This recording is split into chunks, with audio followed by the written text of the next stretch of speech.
PhonePe বা Google pay থেকে কি অটোমেটিক টাকা কেটে নেয় এবং আপনি খুঁজে পাচ্ছেন না কোথা থেকে টাকাটা কাটছে। তো এর জন্যে আপনি এই পুরো ভিডিওটা দেখুন এবং শিখে যান কোথা থেকে টাকা কাটছে, অটোমেটিক পে চালু হয়ে আছে কিনা। এই জন্য প্রথমে আমি গুগল পেটি দেখাচ্ছি, তারপর ফোনপেটি দেখাবো, ঠিক আছে? তো গুগল পেতে কোথা থেকে অটোমেটিক টাকাটা কাটছে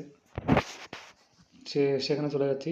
এই জন্য প্রথমে গুগল পে অ্যাপসটি ওপেন করার পর সবচেয়ে উপরে ডান পাশে কর্নারে চলে যাবেন, যেখানে আমার প্রোফাইলের চিহ্নটি রয়েছে সেখানে ক্লিক করবেন। ক্লিক করার পরে নিচে যাবেন, নিচে দেখুন অটোপে বলে একটি অপশন রয়েছে, অটোপে, এখানে ক্লিক করবেন।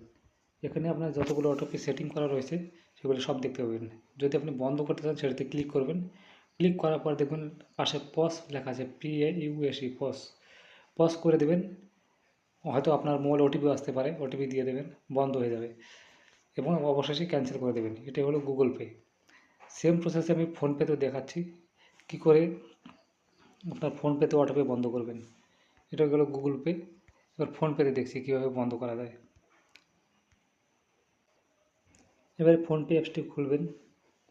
ফোনপে অ্যাপসটি খোলার পরে ফোনপেতে বাঁ পাশে কর্নারে উপরের দিকে দেখবেন প্রোফাইলের চিহ্ন রয়েছে, সেখানে ক্লিক করবেন।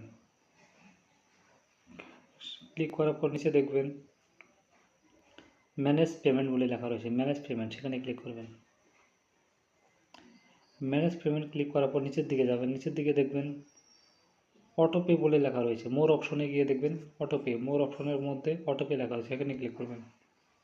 সেখানে ক্লিক করার পর যদি আপনার কোনো অটোমেটিক কোনো পে হয়ে থাকে, অটোপে সেটিং করা থাকে, এখানে দেখতে পারবেন।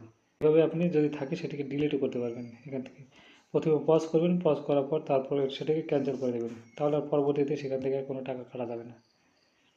আশা করি বুঝতে পেরেছেন। ভিডিওটি অবশ্যই শেয়ার করে দিন যাতে